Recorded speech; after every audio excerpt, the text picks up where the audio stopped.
Maria esteve paralisada por 10 anos, mas seus filhos sempre estiveram ocupados demais, correndo atrás de suas próprias vidas. Eles saíam de férias, frequentavam festas, desfrutavam do que chamavam de liberdade, e eu fiquei.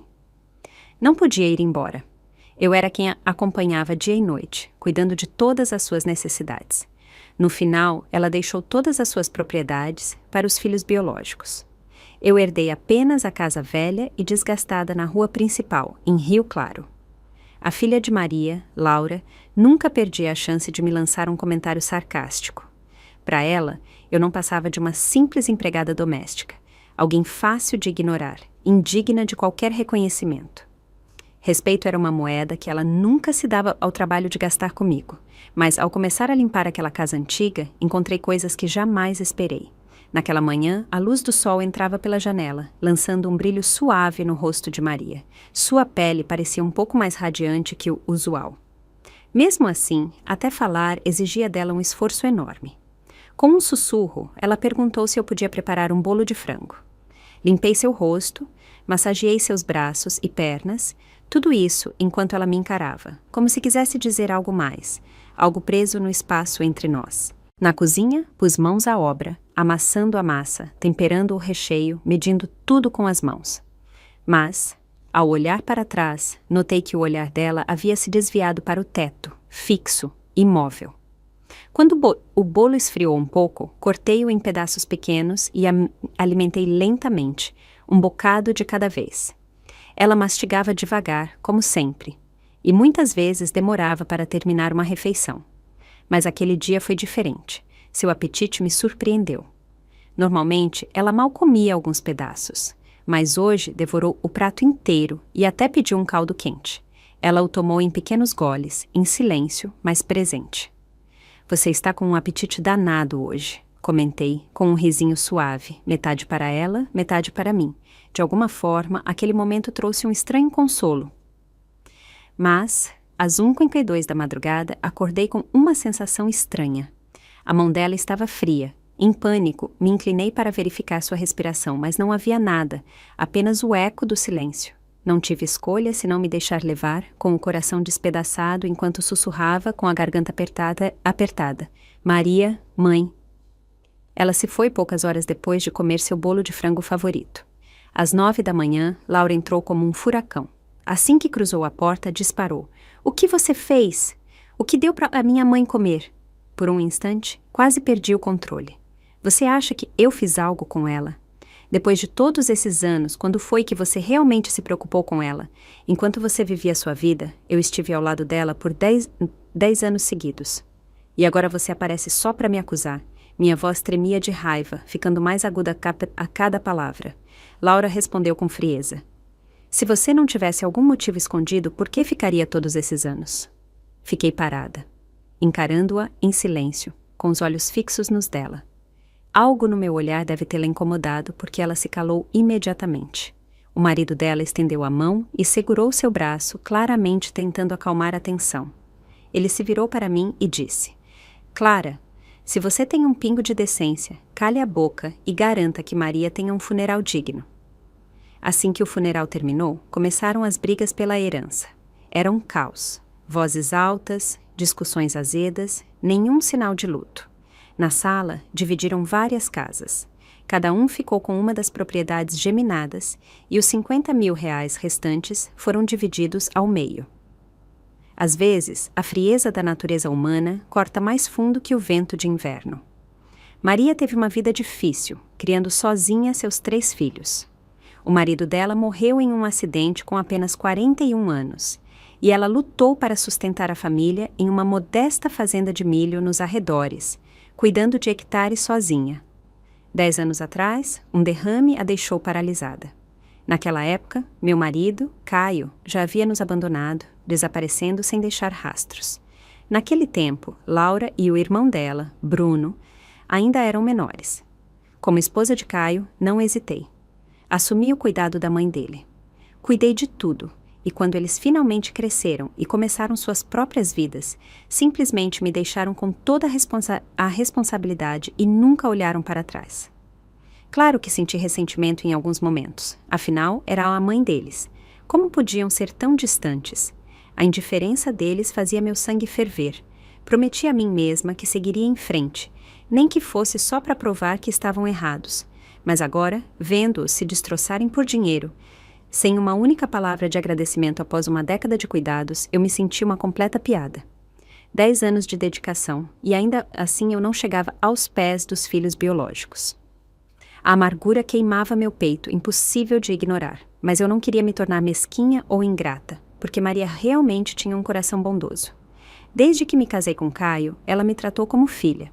Toda vez que eu chegava em casa, ela já tinha o jantar pronto, até as frutas lavadas e organizadas na bancada da cozinha. Era calma, gentil, nunca impaciente. Mesmo quando eu perdia a paciência e gritava, ela, com discrição, colocava uma refeição completa na mesa, usando ternura e paciência para aplacar meus piores humores.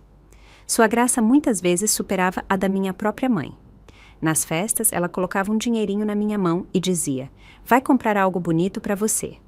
Nunca me deixava trabalhar demais, sempre dizia: "Eu dou conta." Também nunca me pressionou sobre filhos. Ela ria e dizia: "Não seja boba, criar filhos não é para toda mulher. Você ainda é jovem, aproveite a vida. Não acabe como eu, dando tudo e ficando sem nada." Na época, não dei muita importância às palavras dela, mas agora entendo. Ela só queria que eu vivesse com um pouco mais de leveza. A bondade tem sua recompensa. Enquanto eu pudesse responder à minha própria consciência, nada mais importava. Na manhã seguinte, sentei-me na cama, como sempre fazia, só para perceber, após um momento de pausa, que a casa já não continha a respiração de Maria. Antes que eu pudesse me deter no silêncio, bateram à porta. Mal tive tempo de reagir quando uma voz familiar gritou do lado de fora: "Clara, você deveria pensar em vender a casa que a mamãe te deixou. Encontrei um comprador. Ele oferece um preço generoso. Eles planejam reformá-la completamente. Vamos lá, Clara. Essa casa está velha, caindo aos pedaços. Não é seguro você ficar aqui sozinha.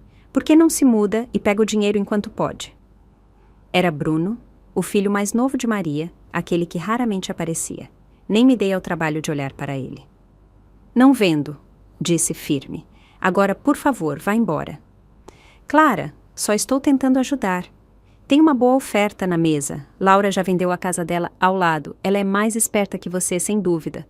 Já pegou o dinheiro enquanto você fica agarrada a esse casebre velho. Pense bem, ofertas assim não aparecem sempre. Você vai se arrepender se perder essa." Ele nem terminou o discurso antes de ir embora, agindo como se a casa fosse dele para vender. Dias depois, o barulho começou. Máquinas pesadas rugiam na casa ao lado, demolindo o que pertencia a Laura. A rua tremia com o som de furadeiras e escavadeiras destruindo o que restava da casa antiga. Era alto, dissonante e profundamente irônico. Se Maria pudesse ver isso de onde estivesse, como ficaria desolada. As casas que ela dedicou a vida inteira para construir para os filhos não duraram nem uma semana após sua morte. A ideia de dividir uma parede com estranhos também me fez pensar em ir embora, mas antes queria limpar o lugar uma última vez. Essa era a casa onde meu marido cresceu. Embora ele não pisasse ali há anos, eu esperava que se algum dia voltasse, ainda reconhecesse esse pequeno canto do passado dele. Comecei a organizar tudo, cômodo por cômodo. Então, com um balde de água na mão, saí do corredor. Foi quando vi pegadas de lama no chão recém-limpo. Franzindo a testa, notei que as tábuas de madeira antigas estavam um pouco soltas, gastas pelo tempo. Ajoelhando-me, levantei uma das tábuas para verificar se havia algum dano e fiquei paralisada.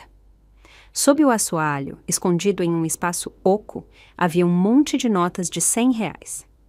Minhas mãos tremiam ao abaixar a tábua, o coração acelerado pela incredulidade. O que era isso? De onde vinha esse dinheiro? Maria o havia deixado ali? Como ela conseguiu tanto dinheiro? E por que o escondeu ali? Tranquei a porta e voltei ao local. Com cuidado, abri o compartimento e comecei a recolher as notas, colocando-as em um saco de lixo preto. O dinheiro estava cuidadosamente amarrado, camada após camada.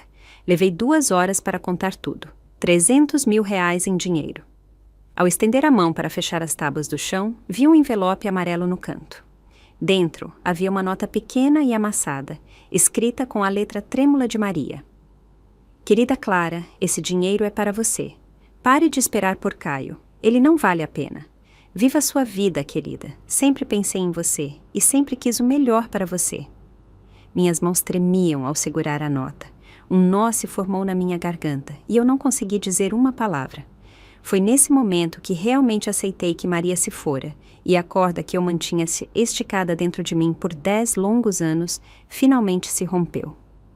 Desabei, soluçando descontroladamente, meus gritos ecoando pela casa como uma tempestade. Anos de frustração, dor e solidão explodiram de uma só vez, deixando apenas um silêncio desolado. Não sei quanto tempo chorei. Só quando meu corpo se rendeu, as lágrimas finalmente pararam. Lavei o rosto, olhei-me no espelho, vi meus olhos inchados e meu olhar desviou-se para o saco preto atrás de mim. Como ela havia juntado tanto? Seus filhos a trataram com fria indiferença por anos, sem sequer suspeitar que ela me deixou algo assim em segredo.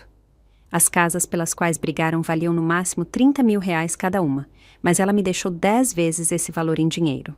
Foi então que finalmente entendi. Maria sempre me viu como a única pessoa em quem realmente podia confiar, e essa percepção trouxe uma onda de vergonha. Todos aqueles momentos de amargura que carreguei pareceram tão tolos agora. Nunca tinha visto tanto dinheiro na vida. Seu peso me sobrecarregava. Grata, nervosa, atordoada, mas me recompus. A primeira coisa que precisava fazer era depositar o dinheiro em uma conta bancária. Não podia viver com essa quantia em um saco de lixo. Não quando só de olhar para ele meu pulso acelerava. Naquela tarde, saí de casa em um momento mais calmo. A rua estava estranhamente silenciosa. Por precaução, dividi o dinheiro em 2 partes, pensando em depositá-las em bancos diferentes. Durante todo o trajeto, não conseguia afastar a sensação de que alguém me observava, como se olhos espreitassem nas sombras. Mas, toda vez que me virava, a rua estava vazia, apenas o sussurro das folhas caídas arrastadas pelo vento. Depois de fazer os depósitos e sair do banco, o sol ainda aquecia a calçada. O aroma de comida vinha do restaurante ao lado, forte e reconfortante. Olhei o relógio, as aulas logo terminariam, e de repente um calor silencioso cresceu no meu peito. Depois de casarmos, Caio e eu tivemos um filho, Enzo. Desde que ele começou a escola, meus pais o buscavam e levavam para casa à tarde. Durante todos esses anos, eles carregaram em silêncio o peso de ser pais por mim. Já não são mais jovens, mas nunca reclamaram. Entendiam as responsabilidades que eu carregava e nunca pediram nada em troca. Simplesmente me apoiaram, em silêncio, com firmeza. Agora que Maria se fora, eu não precisava mais me dividir entre as tarefas de casa e o cuidado com os outros. Finalmente podia ser mãe, no sentido mais verdadeiro. Peguei o telefone e liguei. Mãe, não cozinhe hoje à noite. Você e o papai peguem o Enzo e venham me encontrar no restaurante Glória. O jantar é por minha conta. Pude notar imediatamente a leveza na voz dela, quase alegre. Quando os vi entrando no restaurante, acenei com um sorriso que há muito não oferecia. Eles retribuíram o sorriso e se aproximaram, com os rostos iluminados por uma calorosa ternura. Por um instante, senti como se tivesse voltado no tempo, para quando saíamos para comer juntos, com o coração cheio e os dias mais simples. Controlei minha expressão, sem querer que vissem o que sentia por dentro. Abracei meus pais com força, talvez forte demais. Enzo se contorceu ao meu lado. Mãe, tá me apertando muito, não consigo respirar. Ri alto. Vamos, senta, que a comida já está quase chegando. Ao ver seus rostos familiares, uma onda de carinho me invadiu. O tempo escapa das mãos. Acabavam de trazer o frango assado e a sopa cremosa de cogumelos que eu havia pedido antes. Entreguei o cardápio aos meus pais e pedi que escolhessem mais pratos que gostassem. Mas, como sempre, eles recusaram com um gesto. Isso já é o suficiente, disseram. Não vamos dar conta de mais. Não precisa desperdiçar. Tentei garantir que o dinheiro não era mais um problema, mas eles continuaram recusando qualquer coisa extra. Por mais que eu insistisse, eles seguiam tão modestos e frugais como sempre. Naquele momento, percebi que o verdadeiro conforto e a verdadeira felicidade muitas vezes vêm embrulhados na simplicidade tranquila de uma refeição compartilhada. O jantar durou quase 1h30. As luzes do restaurante eram quentes e acolhedoras, lançando uma luz suave sobre nossa mesa, enquanto lá fora o céu escurecia silenciosamente. Levantei-me para ir ao banheiro antes de irmos embora, Mas, ao dobrar a esquina do corredor, uma voz me fez parar. Eles estão lá, sentados, comendo e rindo como uma grande família feliz. Só de pensar em como estão gastando nosso dinheiro, dá vontade de entrar e arrancar a bolsa deles eu mesma. Reconheci a voz imediatamente. Era Tânia, esposa de Bruno, e a grande família feliz era nós. Um calafrio percorreu meu corpo. Aquela sensação persistente de estar sendo observada durante toda a tarde agora tinha um nome e um rosto. Era ela o tempo todo. Tânia e Bruno estavam casados há apenas alguns meses, mas ambos já haviam abandonado seus empregos. Estavam obcecados com planos de enriquecer rápido. Anos atrás, Tânia ganhou algum dinheiro vendendo seguros, mas odiava a monotonia do trabalho e acabou desistindo de qualquer estabilidade. Bruno era ainda pior. Ele tinha problemas com jogos de azar. Assim que recebeu sua parte da herança, foi para uma mesa de pôquer e perdeu até o último centavo sem pensar 2 vezes.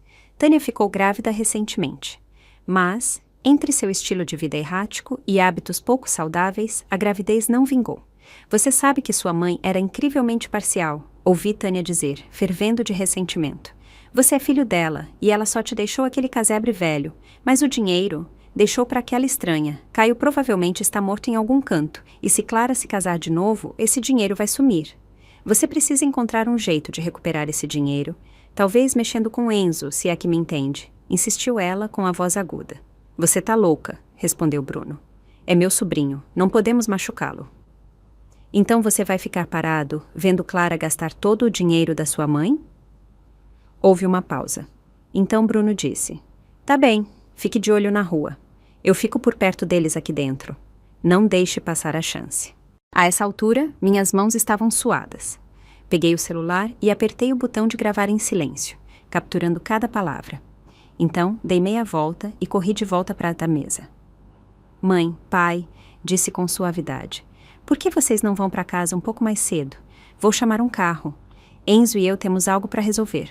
Mantive o tom calmo, tentando não deixar a adrenalina transparecer. Assim que me despedi dos meus pais, saí, encontrei um canto tranquilo e liguei para a polícia. Segurei a mão de Enzo ao sair do restaurante, caminhando por um beco escuro que levava a uma rua lateral. Era um caminho mais tranquilo até a delegacia mais próxima. A área estava quase deserta, mas havia uma pequena loja de conveniência perto da saída, administrada por um velho amigo nosso, Jaime, que conhecíamos há anos. Se algo desse errado, esperava que ele pudesse ajudar. As luzes da rua atrás de nós enfraqueciam enquanto avançávamos pelo beco. Puxei Enzo para mais perto e apressei o passo, mas a inquietação no meu peito não se dissipava. Cada passo parecia como andar sobre gelo fino. Mãe, tá muito escuro. Erramos o caminho? Sussurrou Enzo com a voz carregada de preocupação. Calma, querido. A saída tá bem ali. Já estamos quase chegando. Disse, tentando soar tranquila. Foi então que vi um movimento pelo canto do olho. Bruno estava no fim do beco, fingindo amarrar os cadarços, mas era deliberado demais. Soube na hora. Ele estava nos esperando. Parei abruptamente e instintivamente me coloquei na frente de Enzo, protegendo-o. Momentos depois, Tânia surgiu do outro lado, aproximando-se com um brilho frio nos olhos. Clara, disse ela com um tom debochado, já tá indo embora? Não terminamos de conversar. Forcei-me a manter a compostura, ignorando o pulsar do meu coração. O que vocês querem? Se é dinheiro, digam logo. Bruno interveio. Já que perguntou, queremos o dinheiro que você pegou da casa velha. Vocês estão loucos, retruquei. Sabem que esse dinheiro foi deixado para mim, não era de vocês. Tânia deu uma risada amarga. Por favor, você escolheu cuidar dela. Isso não significa que fica com tudo. Segurei o celular com força. Já chamei a polícia, disse calmamente. Bruno hesitou, a confiança abalada. Não tenta nos assustar. Não estou blefando, respondi. Vocês acham que eu entraria em um beco escuro com meu filho sem estar preparada? Liguei para a polícia assim que saí do restaurante. Eles já devem estar a caminho. A única coisa que vocês podem decidir é o tamanho do problema em que querem se meter. O ar ficou pesado com a tensão. Tânia sibilou baixo. Bruno, ela tá mentindo. A polícia não chega tão rápido. Mas Bruno já não parecia tão seguro. Ele olhou ao redor, franzindo a testa, apertando o celular com mais força. Nesse momento, a campainha da loja soou. Alguém havia entrado. Jaime, o dono, espiou por trás do balcão e nos viu imediatamente. Levantei a mão em um pequeno gesto, suficiente para chamar sua atenção. Bruno também notou. Vi um lampejo de pânico em sua expressão. Para de fingir, Clara, disse Tânia, em voz baixa. Mesmo que tenha chamado a polícia, ainda temos tempo. Inclinei-me um pouco, pressionando mais. O que vocês já fizeram é ruim o suficiente, mas se derem mais um passo, é sequestro. Vocês ainda têm uma saída, mas se cruzarem essa linha, são criminosos. O suor brilhava na testa de Bruno. Sua mão tremia levemente enquanto segurava o celular. Então, Jaime saiu da loja e nos olhou. Tudo bem por aí, Clara? Gritou. Sim, respondi rápido. Jaime, pode fazer um favor e chamar a polícia de novo? Estão nos seguindo. Foi o bastante. Vi o rosto de Tânia empalidecer. Ela realmente chamou alguém. Sibilou, agarrando o braço de Bruno. Vamos. Mas Bruno não se moveu imediatamente. Ele me encarou com uma tempestade de incerteza nos olhos, como se ainda estivesse decidindo se arriscaria uma última vez. Bruno, disse em voz baixa, se ainda resta um pingo de decência em você, não piore isso. Ele hesitou por mais um segundo. Então, de repente, virou-se e correu, com Tânia logo atrás, desaparecendo no outro lado do beco. Foi então que o som das sirenes encheu o ar, ficando mais alto a cada segundo. 10 minutos depois, a polícia chegou. Jaime deu um depoimento completo, e eu entreguei a gravação de áudio que fiz, com todos os detalhes. O assédio de Tânia, a conversa no corredor, as ameaças. Eles não nos atacaram fisicamente, mas a intimidação e a perseguição foram suficientes. A polícia levou a sério, abriu uma investigação e começou o processo para intimá-los a depor. Vamos registrar uma ocorrência, disse uma das policiais. Recomendo fortemente que peça uma ordem de proteção temporária. Assenti. Só quero que fiquem longe de mim e do meu filho. Enzo esteve ao meu lado o tempo todo, apertando minha mão com força com seus dedinhos. Ele não disse uma palavra, mas eu podia sentir um leve tremor em seus dedos. Apertei sua mão suavemente. Tá tudo bem, querido? A mamãe tá aqui. Naquela noite, ao chegar em casa, Enzo adormeceu em meus braços. Passei a mão pelo cabelo dele, ouvindo sua respiração suave e regular. Pela primeira vez em muito tempo, senti paz, e foi então que realmente entendi. Essa casa não precisava de mais ninguém para mantê-la unida. Agora, eu era o alicerce dessa família. Na manhã seguinte, abri a janela e ouvi murmúrios vindo do outro lado do quintal. Ouviu? Tânia e Bruno quase se meteram numa grande encrenca ontem à noite. Sério. A polícia apareceu e tudo mais. Bruno tá afundado em dívidas de jogo há anos. Era inevitável. Coitada da Clara, cuidou da Dona Maria por 10 anos e agora tem que lidar com esse desastre. Mas ela tá melhor que eles agora.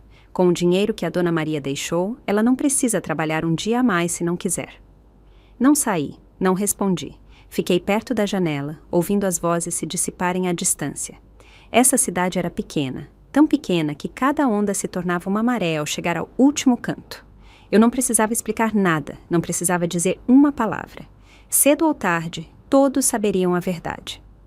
Bruno e Tânia viraram motivo de piada na cidade e, ao mesmo tempo, enfrentavam o maior desastre de suas vidas. As pessoas aqui sempre reclamaram do problema de Bruno com o jogo, mas agora que tudo veio à tona, os agiotas começaram a cercá-lo. Antes, ele conseguia se virar nas mesas de pôquer, mas agora ninguém mais lhe dava crédito, nem mesmo os cassinos. Tânia se saiu ainda pior. Ela vendia seguros, falava bem, mas nunca fechava negócios. Suas metas eram desanimadoras, e agora, com a notícia se espalhando, as poucas oportunidades que tinha começaram a sumir. Alguns vizinhos até zombaram dela na cara. Vendendo seguros? Com a sua reputação? Ela explodiu. Postou um vídeo dramático e choroso online, lamentando que a pobreza não lhe deixou outra escolha senão tentar recuperar o que era seu por direito. Um apelo desesperado por compaixão. Mas os comentários foram implacáveis. Estar sem grana não te dá o direito de agir como ladra. Se tá sem dinheiro, arruma um emprego, não o dinheiro dos outros. Foi sua cunhada quem cuidou daquela mulher por 10 anos, não você. De onde tira essa cara de pau? A conta dela logo foi denunciada e suspensa pela plataforma por violar as políticas de conteúdo. Enquanto isso, Laura se manteve calada durante a maior parte do caos, mas quando Bruno e Tânia viraram o escândalo favorito da cidade, ela finalmente cedeu e me ligou. Sua voz ainda tinha a arrogância de sempre. Clara, o que diabos você andou falando por aí? Arqueei uma sobrancelha. Não falei nada com ninguém. Cada um colhe o que planta, ela bufou. Não vem com essa de convencida. Você acha que venceu? Acha que realmente nos deixou para trás de vez? Laura, disse com uma calma que nunca senti antes. Há muito tempo deixei de me importar. Sempre soube como vocês me viam. Antes, eu ainda guardava um pouco de esperança, pensando que talvez pudéssemos ser uma família. Mas agora vejo claramente. Para vocês, eu era só uma empregada sem salário. Quer brigar por casas? Vá em frente. Quer gritar, discutir, queimar pontes? Vá em frente. Mas de agora em diante, não venha atrás de mim. E com isso, desliguei. 3 dias depois, uma mala cinza chegou à estação de trem de Rio Claro. Caio havia voltado. Ele usava um sobretudo amassado, o rosto marcado pelo tempo, com linhas sutis de cansaço ao redor dos olhos. Mas a fria indiferença, o egoísmo que sempre o definiram, não mudaram nem um pouco. Ele parou brevemente na plataforma e pegou o celular para reler o e-mail de Laura. Ela está no topo agora. Dizem que herdou todo o dinheiro da mamãe. Dinheiro, propriedades, talvez mais. Você vai mesmo deixar ela ficar com tudo? A mensagem de Laura era cuidadosamente redigida, mas cada linha cutucava as inseguranças mais profundas de Caio. No final do e-mail havia uma foto. Eu e Enzo, banhados pela suave luz do sol, um momento de paz entre mãe e filho. Mas Caio não viu calor ou família. O que ele viu foi algo completamente diferente. Ela está muito confortável, pensou. E aquele conforto, aquela tranquilidade, ele não achava que deveria ser minha. Seus olhos se estreitaram e um brilho de ganância reluziu sob a superfície. Naquela noite, Laura o encontrou em um café local. Então você voltou mesmo? Disse ela, olhando-o do outro lado da mesa. Pensei que nunca mais pisaria naqui. Não planejava, respondeu Caio, recostando-se na cadeira. Mas sua mensagem me fez repensar algumas coisas. Laura deu uma risada curta e seca. Repensar ou só farejou uma oportunidade? Caio não se deu ao trabalho de negar. Ele nunca escondeu seus motivos, especialmente quando havia dinheiro em jogo. Você tá certa, disse sério. Não vou deixar ela ficar com tudo. Esse dinheiro era da mamãe, é da nossa família. Laura bufou. Me poupe do discurso nobre. Onde você esteve todos esses anos? Clara cuidou da sua mãe por uma década, e você sumiu. Não tinha obrigação de ficar, disse ele com um tom mais duro. Fui embora porque sabia que esse lugar não tinha nada a oferecer. Clara escolheu ficar. Isso não dá a ela o direito de ficar com tudo. Mas você sabe que ela tem direito legal à herança, disse Laura, em voz baixa. Por isso não vou pela via legal, disse Caio, com a voz baixa e cortante. Vou atacar o ponto fraco dela, o lado emocional. Laura franziu a testa. Você acha mesmo que ela ainda tem emoções? Agora ela é fria como gelo. Nos deixou todos para trás. Então vou usar o Enzo, disse Caio, com um sorriso lento e amargo. A expressão de Laura mudou. Você tá louco, não se esqueça. Você sumiu logo depois que aquele menino nasceu. Nunca teve uma relação com ele. Não preciso de uma relação de verdade, disse Caio. Só preciso que ela acredite que sinto um pouco de remorso, uma pitada de culpa paterna. Isso é tudo o que preciso para abalá-la. Laura o encarou por um longo tempo, depois balançou a cabeça com uma risada vazia. Você não mudou nada, falando de família, de justiça, quando tudo o que te importa é o dinheiro. E você é diferente? Retrucou ele. O ar entre eles ficou parado. Após alguns segundos, Laura disse em voz baixa. Então temos que planejar isso com cuidado. Não podemos pressioná-la demais. Ela não é mais a mesma mulher de antes. Eu sei, respondeu Caio, levantando-se. Por isso preciso que você abra a porta primeiro. Você ainda é da família dela. Pode se aproximar mais do que eu. Quando você planeja desaparecer? Quanto antes, melhor, disse ele com um sorriso frio. Enquanto ela ainda está perdida no seu sonhozinho de liberdade, quero dar uma boa dose de realidade. Naquele dia, eu saía do mercado do bairro com uma sacola de pão e leite balançando suavemente na mão. O sol brilhava e as primeiras flores da primavera desabrochavam dos 2 lados da rua. Ao dobrar a esquina, fiquei paralisada. Lá estava ele, usando um sobretudo cinza, arrastando uma mala velha atrás de si, com um sorriso cansado se espalhando pelo rosto. Caio! Por um momento, esqueci como respirar. Senti como se o ar tivesse sido arrancado dos meus pulmões. Honestamente, pensei que estava alucinando. O homem que havia desaparecido de nossas vidas há uma década, sem dizer uma palavra, estava de repente na minha frente. E ainda assim, minha primeira reação não foi raiva nem lágrimas, mas uma profunda e pungente sensação de estranheza. Ele falou primeiro com uma voz rouca, mas inconfundivelmente familiar. Clara, recuei instintivamente, atônita. Caio, é você mesmo? Mesmo enquanto as palavras saíam da minha boca, forcei-me a manter a compostura, mas a frieza no meu tom me surpreendeu até a mim mesma. O que você está fazendo aqui? Perguntei sem rodeios. Ele sorriu, como se tivesse ensaiado aquele momento. Só queria ver como estão as coisas. Não respondi. Apenas levantei a sacola e passei por ele.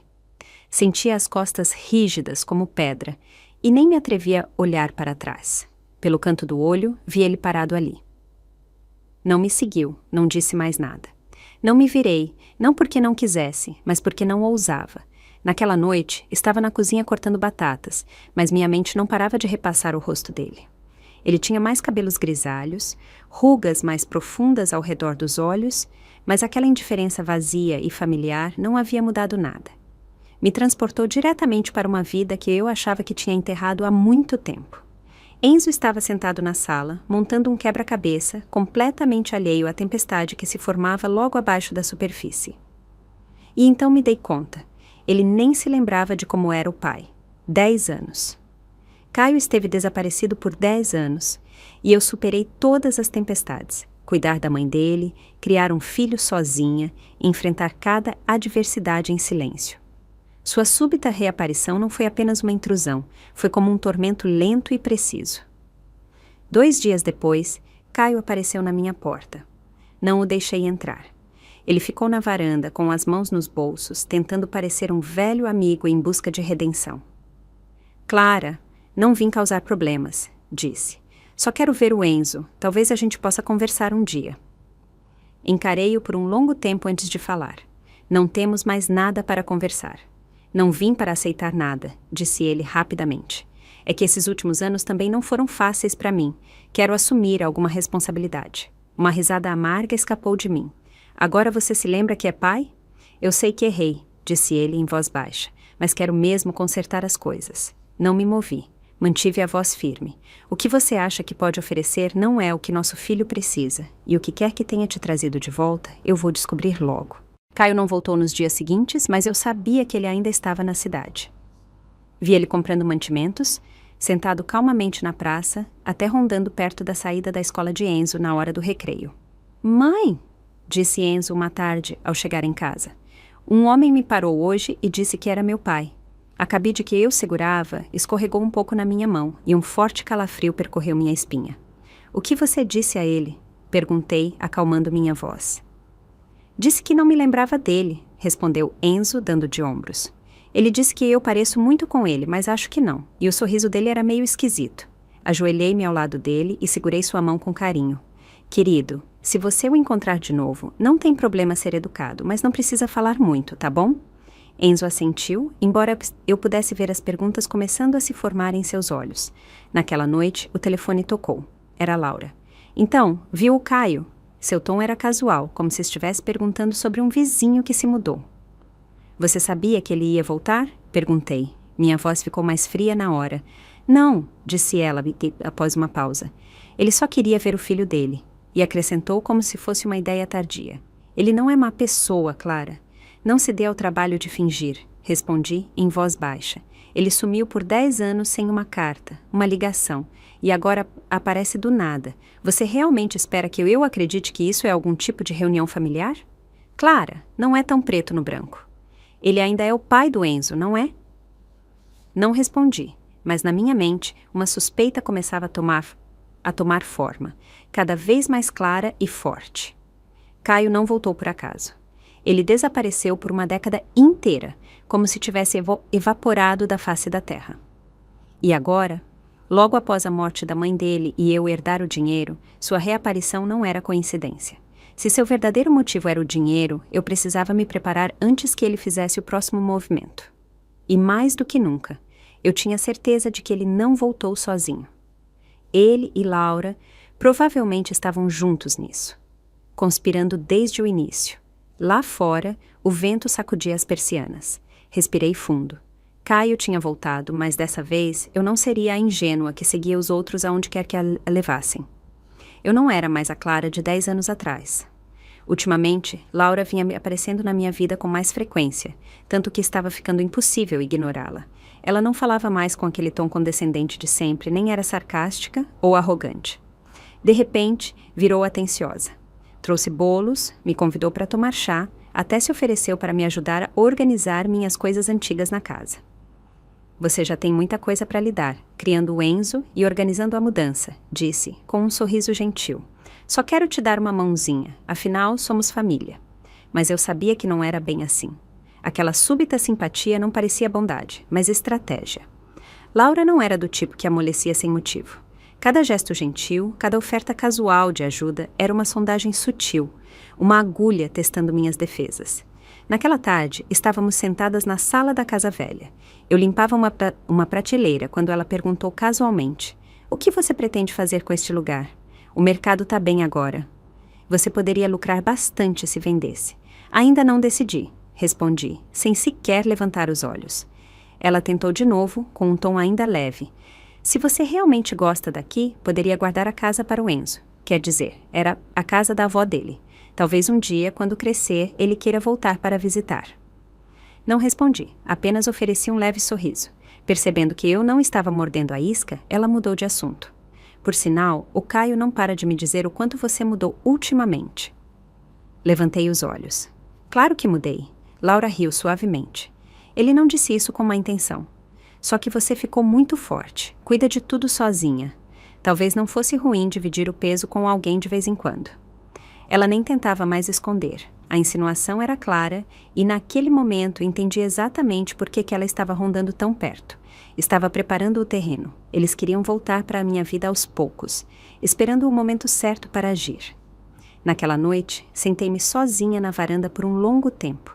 Pensei na garota que eu era 10 anos atrás, a jovem noiva que entrou nesta casa cheia de esperança, disposta a dar tudo só para sentir que pertencia. Mas agora, essa casa não era mais meu lar. Aquele homem não era mais meu marido. Ele não voltou por amor ou remorso. Voltou pelo dinheiro. Essa verdade amarga não me surpreendeu, mas ainda deixou um frio no peito.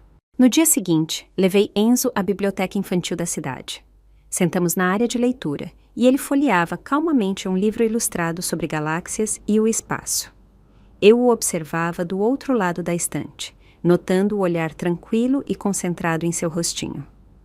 "Mãe", disse ele de repente, virando-se para mim, "você acha que aquele homem realmente quer passar tempo comigo?" Fiz uma pausa, pega de surpresa.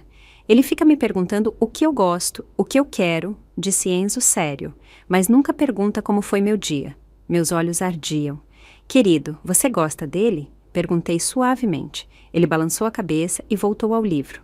E naquele momento entendi. Embora ainda fosse jovem, ele podia sentir. Ele sabia distinguir quem o amava de verdade e quem não amava. Naquela mesma tarde, de volta em casa, peguei os documentos que Maria me deixou. Papéis de herança, registros bancários, propostas de fundos fiduciários, anotações de planejamento financeiro. Revisei cada detalhe e fiz backup de tudo. Aquele dinheiro precisava de proteção, não só por mim, mas por Enzo. Agendei uma reunião com meu advogado. Era a hora de atualizar todos os meus documentos financeiros. Queria criar um fundo fiduciário exclusivamente para Enzo, nomeando-o como único beneficiário.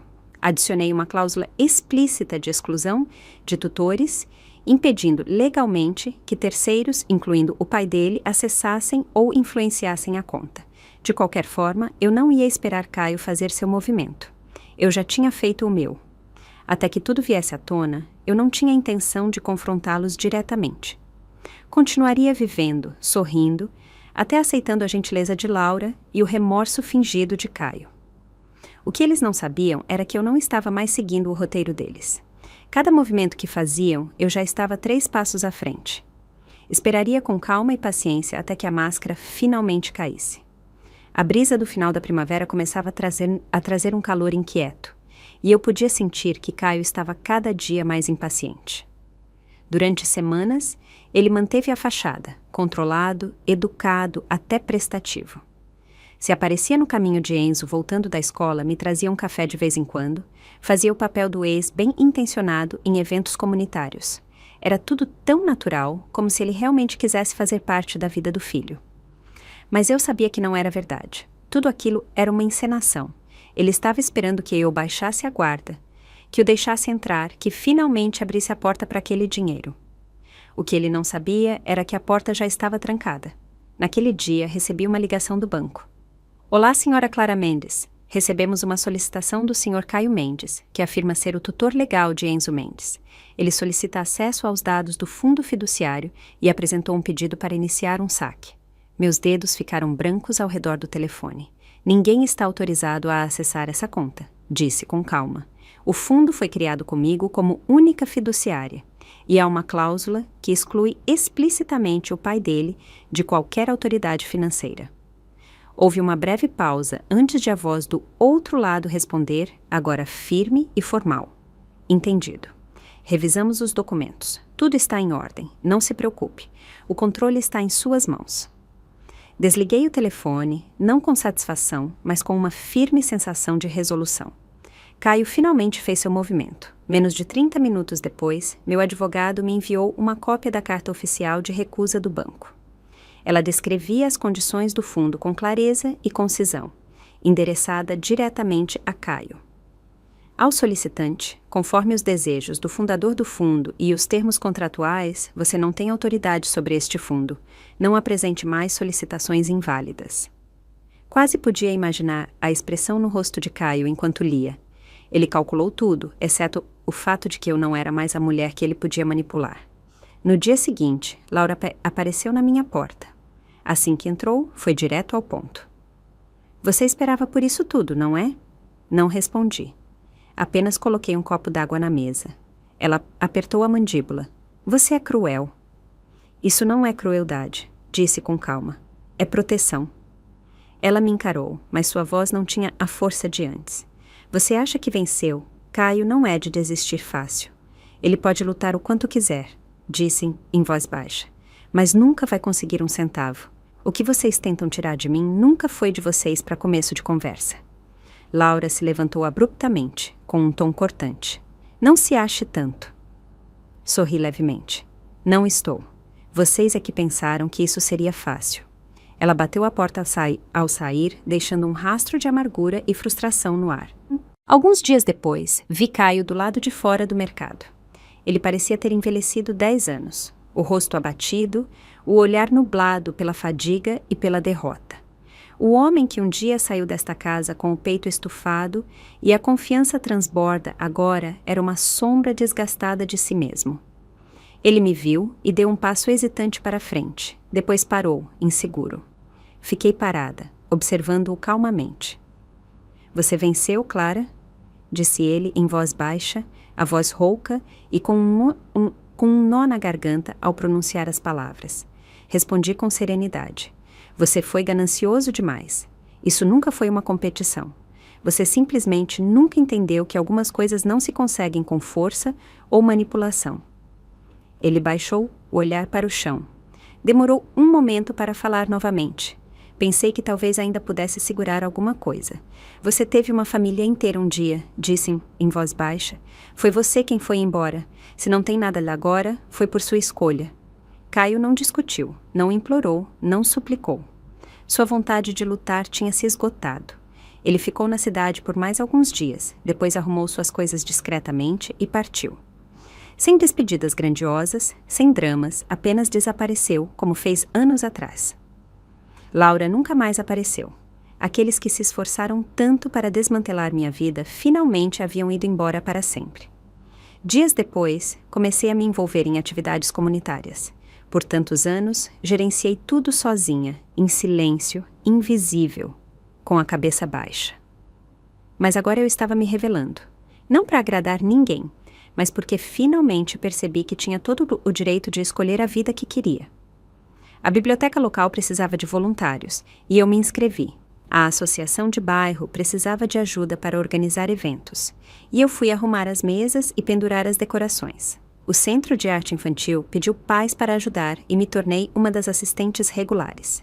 Você é sempre tão atenciosa, disse Sônia, uma das organizadoras, com carinho. Com você por perto, tudo funciona melhor. Sorri levemente. Talvez eu só esteja acostumada a cuidar das pessoas. Mas o que Sônia não viu foi que dessa vez meu sorriso parecia mais leve do que em anos. Enzo também começava a se adaptar a esse novo capítulo. Suas emoções estavam mais calmas. Ele parecia mais tranquilo, mais aberto. Todas as tardes, depois da escola, chegava em casa cheio de histórias. Quem disse o que na aula, o que jogaram no recreio. Na semana passada, trouxe para casa um certificado por sua excelente nota em uma prova de matemática. Pendurei-o com orgulho na porta da geladeira e me peguei olhando para ele toda vez que passava. À noite, ele se sentava calmamente na escrivaninha fazendo o dever de casa, enquanto eu trabalhava ao lado, revisando anotações para um projeto que vinha planejando há meses. Queria abrir um pequeno serviço de consultoria doméstica, algo que usasse as habilidades de cuidado que desenvolvi ao longo dos anos. Um lugar onde mulheres como eu, sobrecarregadas e esquecidas, pudessem buscar orientação, apoio e talvez apenas alguém que as ouvisse. Não era só sobre ganhar dinheiro, era sobre oferecer algo que eu já precisei desesperadamente. Entrei em contato com uma velha amiga que agora trabalhava em serviços familiares. Ela dirigia um programa comunitário focado em reconstruir laços familiares rompidos. Você quer mesmo fazer isso? Perguntou ela, um pouco surpresa. Quero tentar, disse, assentindo. Houve um tempo em que desejei que alguém me ajudasse a sair da escuridão. Agora quero ser essa mão para outra pessoa. Ela se aproximou e apertou minha mão suavemente. Você mudou, Clara. Ficou mais forte, melhor. Não disse nada, apenas sorri. O tempo passava silenciosamente, como se nada tivesse acontecido. E, ao mesmo tempo, como se tudo tivesse mudado. As árvores da rua começaram a brotar folhas novas e tenras. A luz do sol se derramava pelo parapeito da janela, e o ar trazia o leve perfume do início do verão. Na cozinha, preparei uma xícara de chá preto. A casa estava silenciosa, preenchida apenas pelo som suave da chaleira fervendo. Enzo estava sentado em sua escrivaninha, escrevendo. A luz do sol tocava seus ombros, lançando um tom dourado sobre seu caderno. Ele escrevia com grande concentração, inclinando a cabeça de vez em quando para pensar antes de continuar. Ele tinha crescido. Seus traços começavam a deixar para trás a suavidade da infância, ficando mais definidos, mais serenos. Essa era minha vida agora. Simples, tranquila, livre de pessoas desnecessárias e de emoções desnecessárias. Naquela tarde, Enzo e eu caminhamos pelo jardim comunitário. Ele segurava minha mão com força, falando sem parar sobre a nova aula de arte na escola, contando como desenhou uma árvore enorme com um ninho de passarinho feito de papel recortado. Mãe, você gostava de desenhar quando era pequena? Sim, disse com um sorriso. Mas eu não era muito boa. Aposto que seus desenhos são bem melhores que os meus, disse ele sério. Ajoelhei-me e o abracei. Mas sua árvore é a melhor que já vi na vida. Ele riu, leve e brilhante, depois me puxou enquanto continuávamos caminhando. A luz do sol filtrava-se entre os galhos, espalhando-se pelo caminho em padrões suaves e tremeluzentes. Meus passos eram firmes, pausados, como a própria vida. Eu não tinha mais pressa, não estava mais perdida. Naquela noite, cozinhamos juntos. Ele lavou os legumes enquanto eu estava no fogão. Na mesa estava seu desenho da árvore grande, preso com um ímã na geladeira. Quando você crescer, esse desenho ainda vai estar aqui, disse. De verdade. Ele vai me lembrar que um dia teve um menino nesta cozinha, lavando verduras, rindo, contando histórias. Seus olhos brilharam, e então ele disse, Mãe, quando crescer, vou te proteger como você me protege agora. Meu coração se apertou por um instante. Minhas mãos pararam sobre a frigideira. Então sorri e assenti. Tá combinado. Temos uma promessa. Naquela noite, a casa mergulhou em um silêncio suave. Sentei-me sozinha na varanda, com o chá na mão, já frio há muito tempo. As luzes da rua brilhavam suavemente ao longe, e de vez em quando um pássaro noturno piava na escuridão. Fechei os olhos e pensei em cada passo que dei para chegar até aqui. A dor, a luta, os dias de solidão que suportei sozinha, agora suavizados como ondas na superfície da água, lentamente alisadas pelo tempo. Eu não precisava mais da validação de ninguém, nem das desculpas de ninguém. Aprendi a esconder a dor nos cantos tranquilos da minha memória e, ainda assim, seguir em frente, continuar vivendo minha vida. De dentro, podia ouvir a respiração suave de Enzo. Era o som mais reconfortante do mundo. E, em um sussurro silencioso, só para mim, disse: estou em casa, de verdade em casa, na minha própria vida. A brisa noturna levantou as cortinas. Levantei-me lentamente e fechei a janela. Atrás de mim havia uma casa que finalmente me pertencia por inteiro. Se você gostou dessa história, pode se inscrever no canal e curtir esse vídeo. Você pode me apoiar enviando um super obrigado para ouvir mais histórias como essa. Até a próxima!